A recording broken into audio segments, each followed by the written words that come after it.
Hello and welcome. You are listening to the Investor Lab. My name's Goose. My name's Gabby. And what are we talking about today, Gabby? We're talking about metrics. We are talking about property metrics. metrics. We're talking about the hidden numbers that every property investor should. We're not talking about metros. Metros. Anyway. Okay, we're not talking about. We're talking about financial metrics. Yes. Fun. Fun. Look, financial unknown. Understanding of numbers. Financial understanding of numbers. Yes. Fun. We'll have fun. Anyway. Sorry. So this one we've gone through basically all of the key metrics that people talk about in investing in general. Yep. And then the actual kind of definitions of them and how they're relevant to property specifically and where people kind of get confused about them. Yeah, totally. We cover a lot of ground. It can probably get a little bit wandering, a little bit complex and stuff like that. But there's a couple of really big takeaways in this episode, and I would love to hear back to see if this has been beneficial and if we should cover more of this kind of content. Mm-hmm. I think this is going to be really good for anyone at any stage of investing. I think there's a lot of concepts we cover here that even seasoned investors don't understand, and particularly people that are just starting out, they would do really, really well if they could understand this from the start. So I think it's going to be good for a broad range of people. I'm excited about it. I've been looking forward to kind of talking about this stuff actually for a good few weeks. So I'm really happy that we had the opportunity to talk about this today, Gabby. Yeah. So if you've ever heard the terms like return on investment, return on capital, cash on cash return, internal rate of return, if you've ever heard those and wondered what the hell do they actually mean, this is the episode to listen to because we explain exactly what they mean and why they're all important. So, and we even talk about why principal repayments are profits, and I think that's a good one. So it's important. Yes, that is important. All right, guys. Well, without any further ado, let's get stuck right into it. We can't wait to see you on the inside. And if you like this, make sure you share it with someone, rate, review, do all the good stuff, pass this around and let us know. Give us your feedback. hello@dashdot.com.au. And we look forward to seeing you on the inside.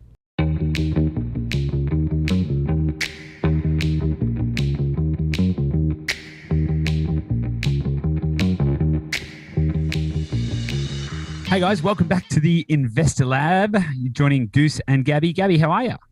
I'm well, Goose. How are you? I'm very well, thanks. What's going on? What's going on? Usual. Got a coffee. I don't have a coffee actually. I'm lying already. You've been going pretty caff-free, haven't you? I have not had a coffee since 2020. Wow. Seriously? Seriously. Which for me is really impressive because I don't drink as much coffee as you do, but I would drink maybe 3 or 4 a day. And I haven't had one since 2020. So it makes it sound like I drink like 10 cups of coffee a day. We Damn, as much as you do. I have 6, but you, geez. I only have 20. No, so I'm on I'm on the chais. On the chais. Guys, just in case you were wondering, I'm on a chai latte. Well, I've also been cutting back on caffeine, though. You have. Crazy. Pretty extreme because I wasn't having that many more coffees than you. Sure. But are we going heavy on the nootropics? Been having mushroom tea. What's a nootropic? A nootropic is a chemical that stimulates better brain function. Caffeine is actually a nootropic. Nootropic. But there's heaps of them. There's heaps of all kinds of ones, and there's like. If you even scratch the surface of the biohacking world, you're going to be inundated with all these like, ooh, take this pill and it'll make you like Superman and stuff like that. And there's more chemical-based ones, and then there's more herbal-based ones. So I'm trying all the more herbal-oriented ones because all the chemical ones are just like, they're basically just drugs, right? So, no, but it's really good because what I'm actually finding is I can cut back on the caffeine but keep up the mental focus and stimulation, and it's actually way better. Like it's actually a lot less edgy, I think, which is good. Cool. Yeah, it's one of those things, biohacking, once you start researching it, it's like a whole other world. It's such a rabbit hole to go down. Totally. Speaking of rabbit holes to go down, yes. What are we talking about today? We're talking about something that's...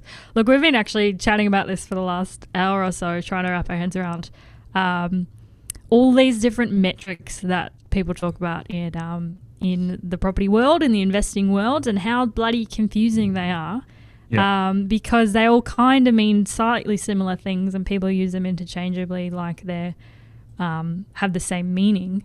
Yeah. So we thought we'd just kind of like record this conversation, trying to nut out and explain where we've got to with totally. Well, I just want to say, like, there's a lot of terminologies that get used in general investing, which broadly speaking, I think are very correct.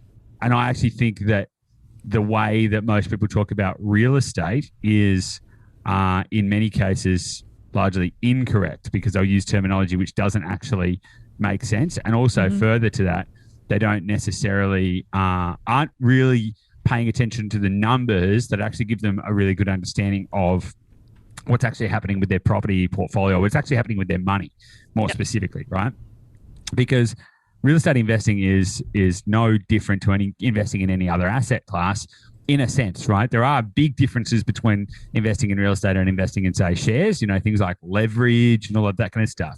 But when you're measuring the performance of your money, because that's what we're all trying to do here, like we're going, hey, I've got $1. Where should I put my dollar so that it gets the most return back? Like, how do I make my money work hardest for me? But how do I do that in the lowest risk way and all of that kind of stuff? And how do I measure? How do I weigh up things like illiquidity versus liquidity?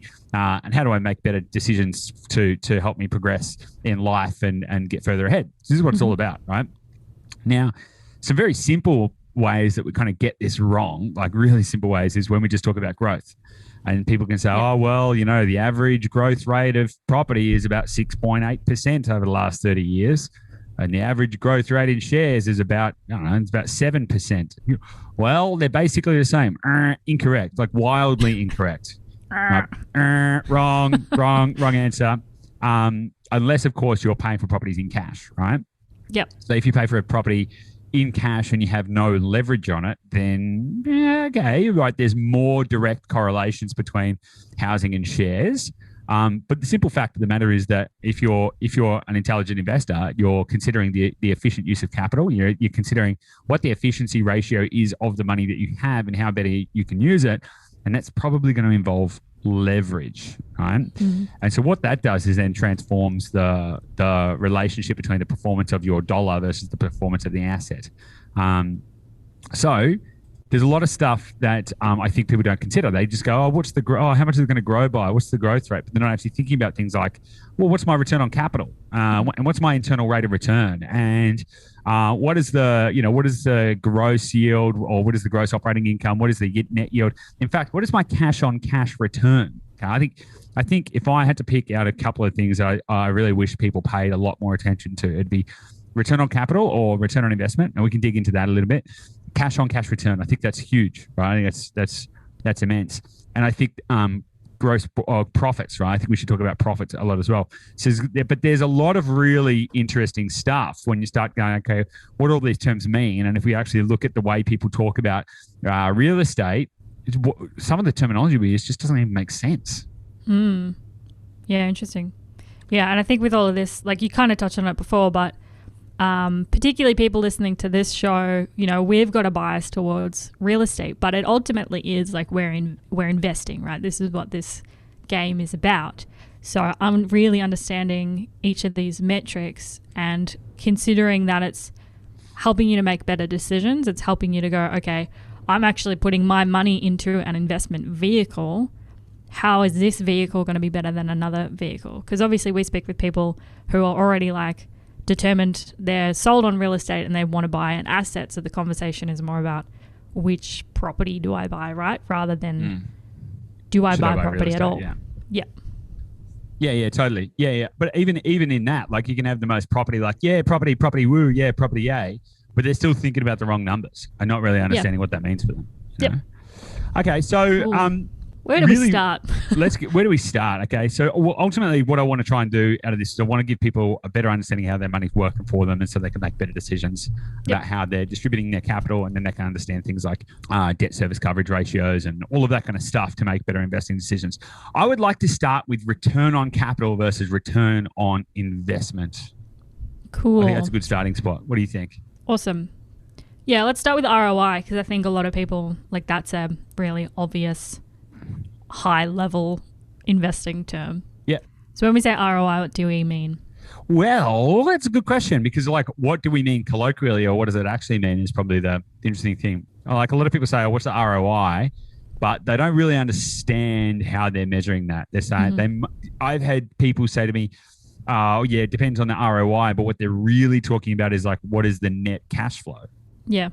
Like I've had people that have been told, oh yeah, the return on investment is the cash flow, but that's not true at all, right? So the return on the investment, and I've had other people say that return on investment is the growth of the asset, right? But neither of those are true, right? So the return on investment is the ratio that you get by dividing the total returns, so cash flow and growth, by the owned capital, right? So how much cash you put into it, right? So how much cash have you invested? So, for example, let's use some numbers. If we bought a $500,000 property on an 80% loan to value ratio, okay, then the total cost after stamp duty and all of that kind of stuff and all the rest of the bits and bobs would be about $125,000. Yep. Okay. So that's the invested capital. Yep. Okay. And then the total returns would be the growth plus the cash flow versus that invested capital. Does that make sense? Yep. Because that's the investment. Yeah. Yeah. Because the equation is like return on investment. So total return being both cash flow and appreciation or capital growth. Yep. Divided by the total investment. Yeah, totally. So, for example, if we had that $500,000 property, which is yielding at, let's say, 6.2%, and the reason it's 6.2% is that simple because it's $600 of rent, $500,000 purchase price, $600 a week in rent, right? You would have after expenses, let's just say, net cash of, let's just say, $3,000 roughly. Yep. Right. And let's say that property goes up by 10% in the first year. So then you would have a $500,000 property that's gone up by 10%, be $50,000 plus $3,000 of cash flow. Okay. So that would be $53,000. So then you would have $53,000 divided by $125,000. That would give you, and then times that by 100 to give you your percentage. That'd be a 42.4% return on investment. Does that make sense? That does make sense. Which is very interesting because all these people are out there going, is it going to grow by 5% or 6% or 7%? Well, it's like, well, what's actually the return on your capital? Like, what's the return on your investment? That's the important thing to understand. Because when you compare that with, say, the same amount of money invested in shares or Bitcoin or any of these other kind of things, it's probably not going to be 42.4%. Yeah, for sure. Yeah. And I think, so moving on then to ROC, return on capital, the difference there is ROI, being return on investment, is based on your investment as an investor. So the cost to get into that investment. Yeah. Plus. So return on capital is really interesting because return on capital, you might just think, okay, well, how much capital have I put into the deal? And you might think it's the same as return on investment, right? Yep. But that's not entirely true because you have your capital plus you have borrowed capital, okay? So you might go and say buy a $500,000 house and you might have a $100,000 deposit and get $400,000 debt and go, well, hey, it's, my equity portion is $100,000. So I'm only putting $100,000 into the deal, but you're actually borrowing another $400,000 of capital.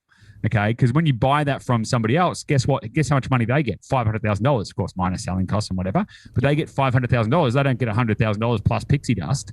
They get $500,000. One day they will. Maybe, exactly. Who knows what's going to happen with blockchain. So,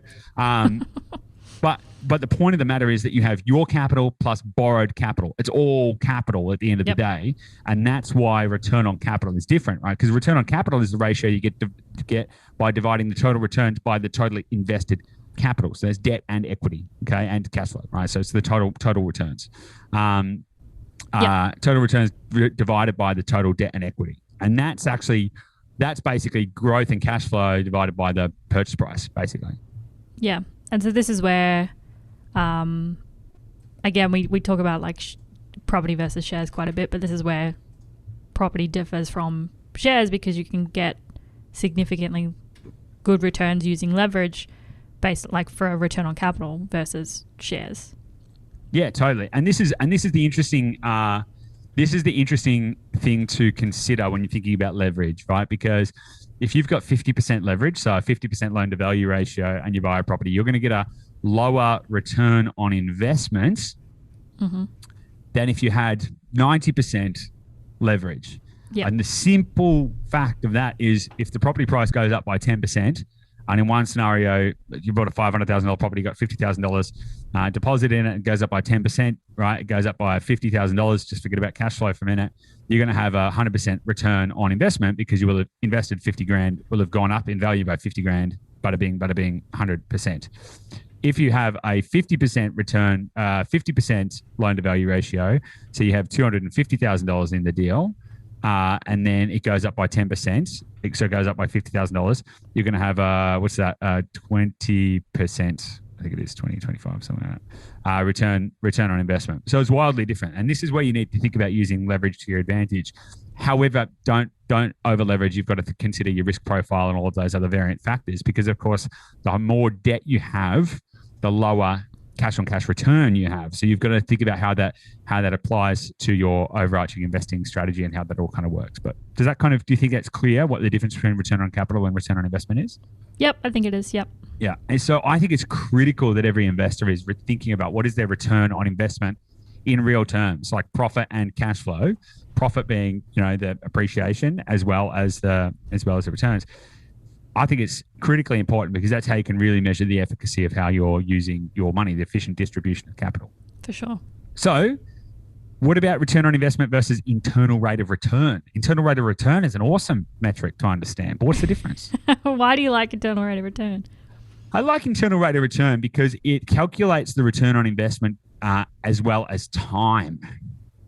Right? So what you get is you get an annualized understanding of what's happening with your money. So for example, if you bought a $500,000 property, I'll keep using the same example so we've got similar numbers to work with, right? Yep.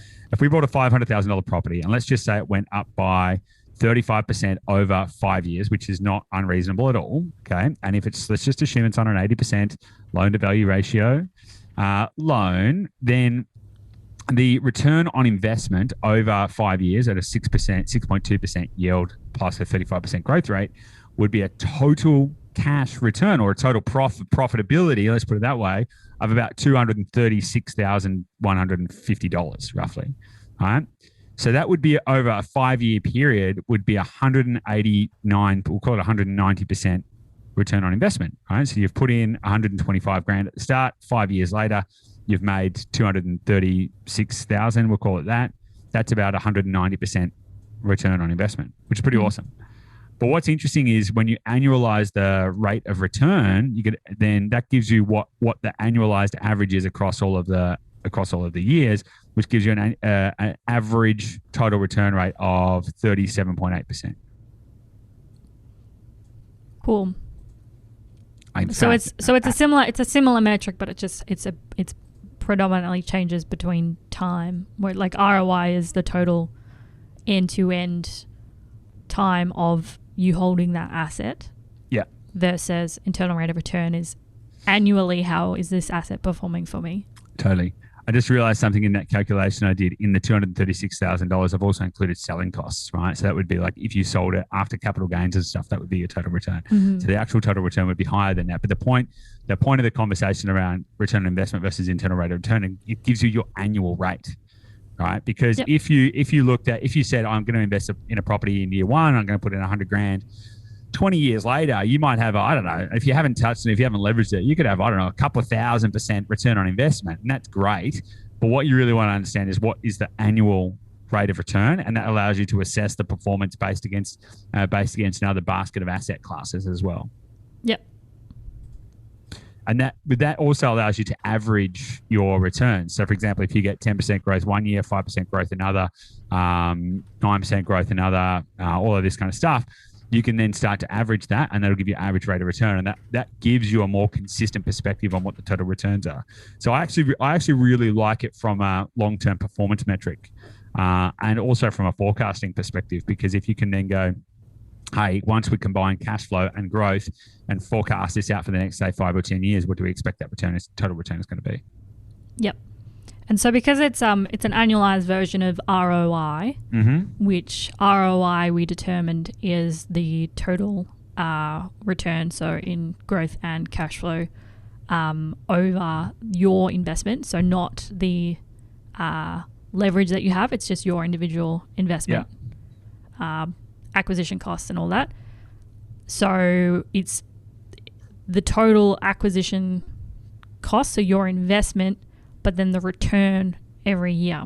So in year one, it would be, let's say 125,000 acquisition costs, like you used in that example, versus you might get a 6% total return that year. Yep. But then in year two, you're still using that same $125,000 entry cost versus whatever the return is for that year. And that's your internal rate of return. But you're still using the same investment as the base of that calculation. Yeah. Yeah. Cool.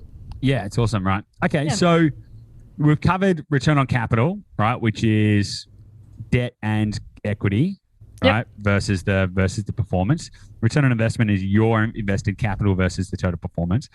Return on investment, or internal rate of return, is the return on investment divided by time or annualized over multiple years.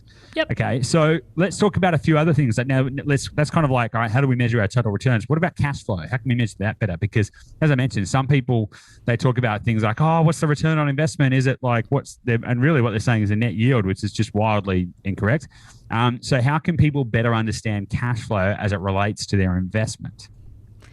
Yeah, this one's been a tricky one because I think in property particularly, yield gets thrown around quite loosely as a term. And so, preparing for this episode as well, we were reading all about it and reading like, oh, okay, maybe people don't understand what yield actually means and what like gross yield is relatively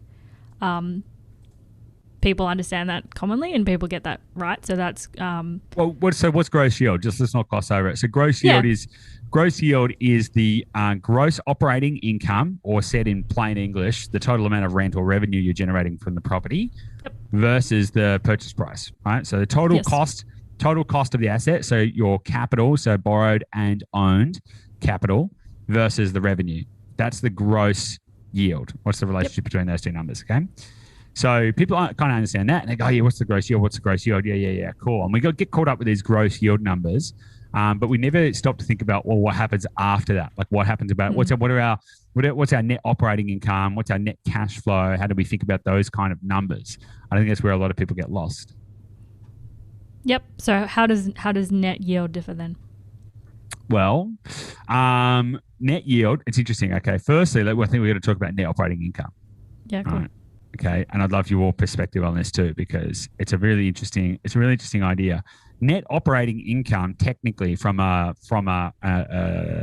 definition perspective, doesn't include the cost of debt. So your net operating income would be the gross income or the gross revenue minus the operating expenses. Okay, so things like property management, insurance, accounts, rates, water. Any maintenance items, stuff like that. That would be the net operating expenses. Mm-hmm. But technically, net operating income doesn't include the cost of debt, not when you're assessing the financial performance of an asset. Now, why would that be? That would be because you're basically with that metric, you're trying to determine the performance of the asset regardless of your personal kind of finance situation. So depending on your loan structure and what your repayments are and all of that, the metric is trying to figure out how does this asset perform regardless of your situation. Yeah, totally. Does that explain it? I think so, right. So, and the reason for that is because an asset is an asset, right? So your debt, you could have 2% interest rate, or you could have a low doc loan and a 7% interest rate. Mm-hmm. Okay, that doesn't change the quality of the asset or the performance of the asset. That changes the functional viability of whether or not you can afford to hold it. Okay, and that's something different. That is debt service coverage ratio, which is a very interesting metric to talk about as well. And in fact, we'll slip that in now because that's a really interesting one to have in relationship to the net operating income. Okay, so if the net operating income is the gross income gross revenue produced by the asset minus the operating expenses, not including the cost of debt. The Yep. reason for that is so that you can have an objective financial assessment of the performance of a property. Okay, but then to understand how that affects you, then you need to measure the debt service coverage ratio, which would be the net operating income divided by the cost of debt. Okay, so what that means is you would then calculate how much is the debt going to cost me on this property. So what's your interest rate? And interest rate is the cost of debt, not the principal, right? Because the principal is profits. We'll come back to that. We'll come back to that statement in a minute, but it's a very important one to understand when you're thinking about how to assess your performance of your asset. Again, because principal is profit. So it's the cost of debt. So what is the interest rate? So what is the net operating income, which is the gross income minus all of the operating expenses, except for debt, divided by the interest rate of by the interest portion of the debt that you've got. Does that make sense? Yep. Cool. So why is DSCR important? Like, why is that interesting to understand? Because that's going to allow you to know whether you're going to be net cash flow positive or not. Yep. Because if you've got a negative DSCR, then the cost of debt is going to be higher than the net operating income. Yep, makes sense. Yeah. And so if the cost of debt is higher than the net operating income, you've got a negative DSCR, and therefore you won't be making any cash profits, right? You'll have a negatively geared asset. Mm-hmm. And so that's why it's super important to understand what your debt service coverage ratio is and how to calculate that. Cool. Awesome. Okay, so now that we've covered that, so that we've got the gross operating income is the total revenue.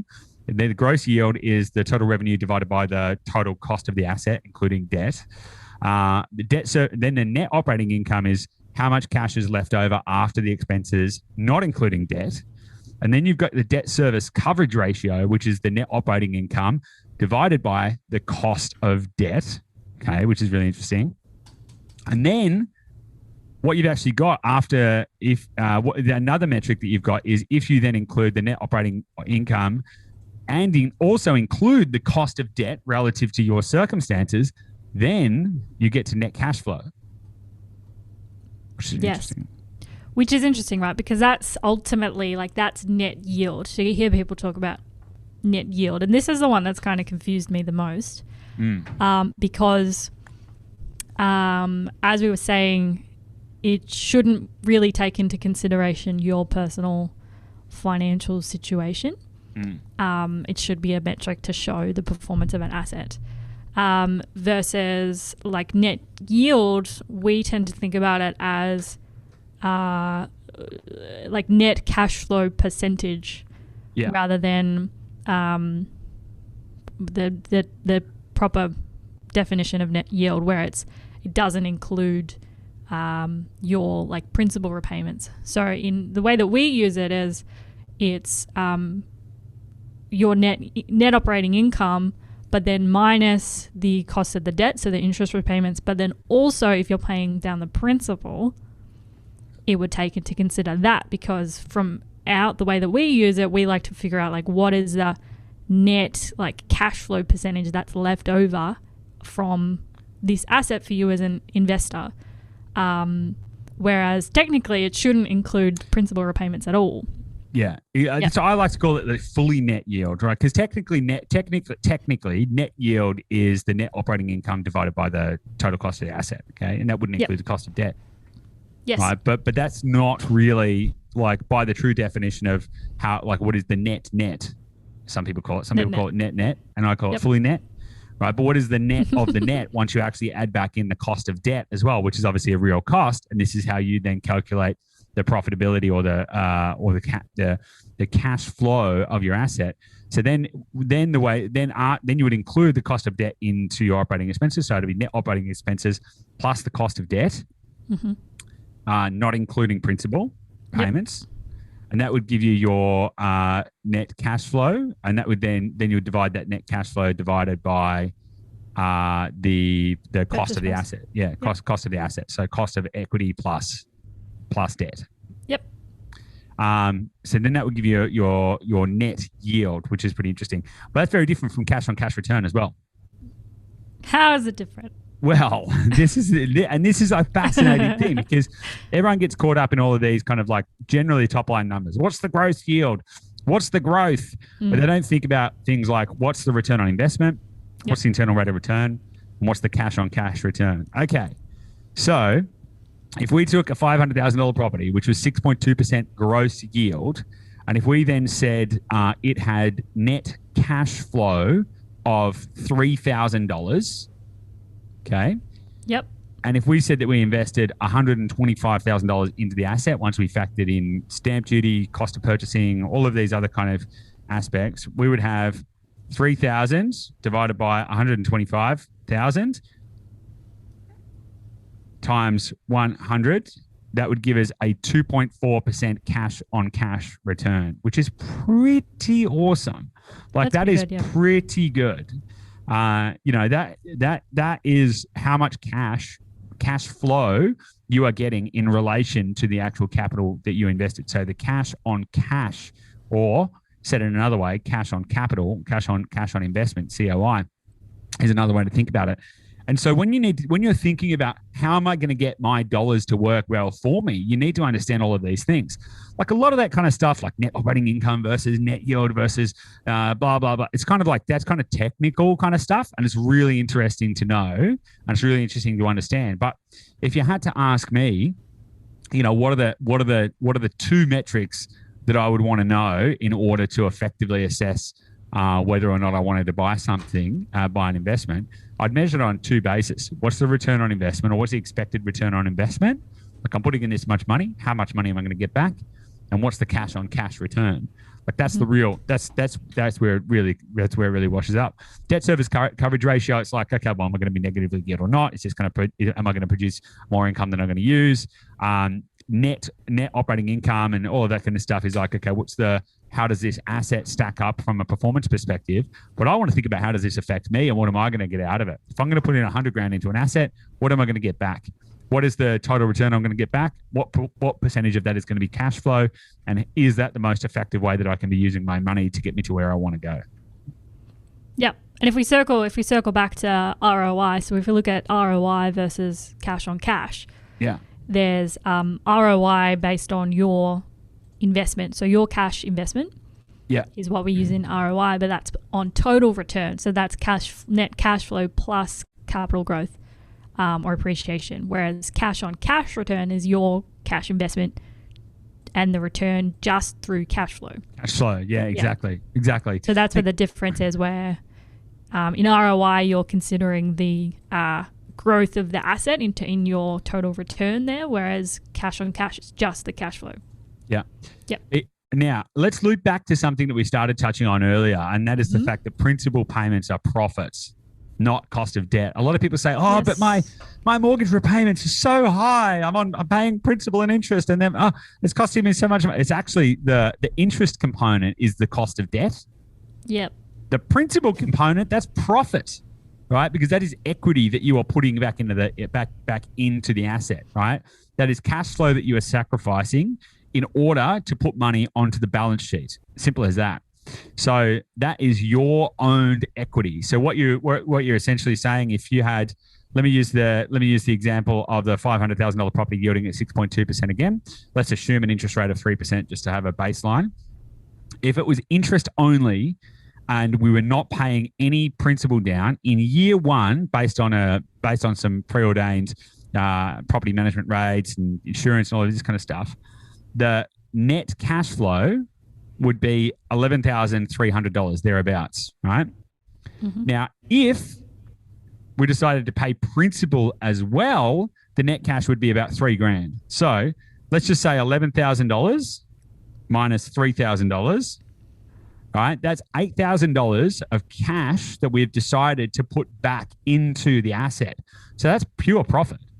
There's no other way to view that. And so a lot of people get caught up in the cost of debt and they think, it's costing me all this money to to pay down these assets, when in actuality, what you're doing is you're banking profits and you're just putting those profits aside in the asset.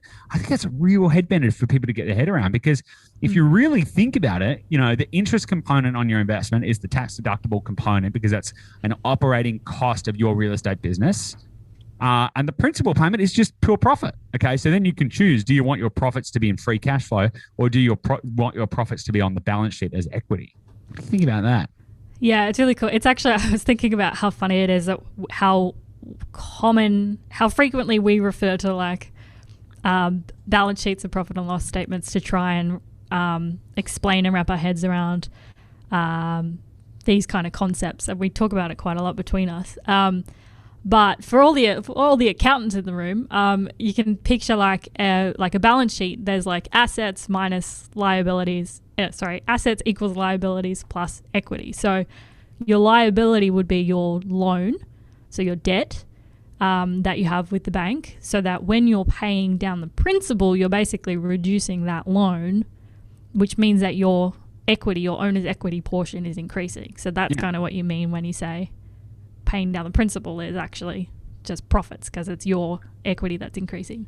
Totally. And if we think about this from a business perspective as well, which is what we should, of course, be doing, because we are, we're serious property investors, and real estate investing is a business enterprise. Yep.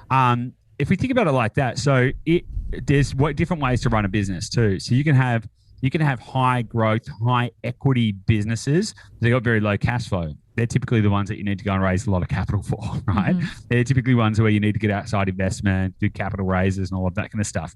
And you might have a lot of equity on the balance sheet, but no operating cash flow. So it's this equation that happens in real time. Like, you've got different types of businesses will have different financial structures. The key to having a healthy business that can grow effectively without having to seek outside investment and diluting your equity portions, and in other words, a JV is probably another way to think about that in real estate. Hey, I don't have enough cash flow to fund this. I need somebody else to come into the deal as well. Can you give me some capital? That would be a JV, right? So, but in business, we'd call that an equity partner or something to that effect. Mm-hmm. But it's the same kind of thing. So we can then choose, how do we want to operate our real estate business? Are we generating enough equity already? Are we comfortable with the amount of cash flow we have within and outside the asset? Should we have a higher amount of cash flow? Should we keep our profits liquid by having an interest only loan? That's one way to think about it, keeping my profits liquid. Or if you want to reduce the total cost of debt over the macro, are you better off to pay that down? There's all these different ways to think about it, but understanding that principal payments are not the cost of debt, right? That's you banking profits and stockpiling. That's putting money under the mattress is the easiest way to think about it. Now, what happens though, of course, as you reduce your debt, right? So as you bank profits and put them into the asset, you're reducing the amount of borrowed equity. Okay, so you're reducing the amount of debt you have. You obviously decrease the cost of debt because you have less debt to equity. Yes. All right, and so what that can do over the macro is increase the cash flow. Okay, so you've got to play short game and long game with this. But if you can understand that the principle is not you, I'm not paying back, I'm not just giving money to the bank. You're actually giving money to yourself, and that's pure profits. And if you were to look at your real estate investment using generally accepted accounting principles, GAAP, you would see that would ring true for you too. I think the more that we can start to get our heads around these kind of numbers and start to think in these kind of terms, I think we can make more empowered decisions. What do you think? Yeah, I think thinking about it as profits is important, particularly for like assessing your own portfolio strategy, because I think you spend a bit of time explaining to clients as well, like depending on how much capital they have when they're starting their portfolio or their next purchase or whatever, different finance strategies are going to make sense for them depending on how much profits you want to keep liquid in your bank account, or if you'd prefer to pay down your loan to increase your cash flow. And it's important to understand from a cash flow perspective. Yeah, totally, 100%. So, for example, if someone's got like a $2 million borrowing capacity, but they've only got $50,000 in cash, Yeah. And in fact, had this situation recently. There's a couple, they're 40 years old. They haven't made any investments before. They're starting to realize that they don't want to work forever. They want to get ahead. They've only got $50,000. They've got a high cost of living because they've got a few kids. They've got all this kind of stuff, but they've got plenty of borrowing capacity and they just don't have much cash. Okay, well, it's probably more important for them to accelerate their capital, use leverage, right? And it's less important for them to worry about cash flow because they have a high amount of borrowing capacity. They've got a lot of bandwidth left, and they've got they have plenty of free cash flow and pretty good incomes. And so, if you can understand the relationship between capital and debt availability as well, you can make stronger decisions on that front too. So, anyway. Geez, we covered a lot of really kind of. I hope that this wasn't too complex. If the biggest takeaways from this, I think that people should understand, right, is return on investment. It's a big one, and cash on cash return. That's another big one. Yep. And the principal repayments are profits. I think those three principles, those three concepts out of all of this are the most important for people to understand. And I think that if they can get their heads around that, that'll transform the way they start to think about their assets and their capital allocation within their assets. What do you think? Totally. Yeah, awesome. And I think for a couple of other resources that we really like to wrap your head around these metrics, because as we've touched on really high level, but there's heaps more to understand about this topic. But like Investopedia is a really good resource. And there's also propertymetrics.com, which is more property specific. But I find they're really helpful resources if you're keen to get a bit more familiar with them and up your understanding. So totally, yeah, I love Investopedia. It's great. Yeah, it's such a good resource. I love it. Yep. Anyway, guys, if you've enjoyed this, let us know. If this has helped change the way that you think about your investment and the way you're using your capital investment, let us know. Send us an email, reach out to us, hello@dashdot.com.au. And if you have any ideas on the things that you need to know, if you've got questions, if there's things that you need to know more about, send in your questions. Because if you can send in your questions, what we would love to do is we would love to collect a whole bunch of questions and then we do a Q&A style episode, right? So if you send in any questions you've got, we might not answer them straight away, but send in your questions. And then what we'll do is we'll have an episode where we just work through all of the questions and answer them for everyone. Because what I've learned is if one person has a question that they've asked, 100 other people have got that question in their mind and want that asked as well. So there's no such thing as a bad question. Send them in. We'll do a Q&A episode coming up too. And we are very nearly about to hit episode 100. I'm super excited for that, Gabby. Wow. And for all of those people who have been listening so far and have listened to all the episodes, thank you. We appreciate it and we love the feedback and we love having you here. So if there's anything we can do to serve you better, make sure you let us know. And of course, make sure you share this with somebody else, a friend, a family, a loved one. And if you are on whatever platform you're on, make sure you like, share, rate, review, do all the good stuff. It means the world to us. And we look forward to seeing you on the next episode.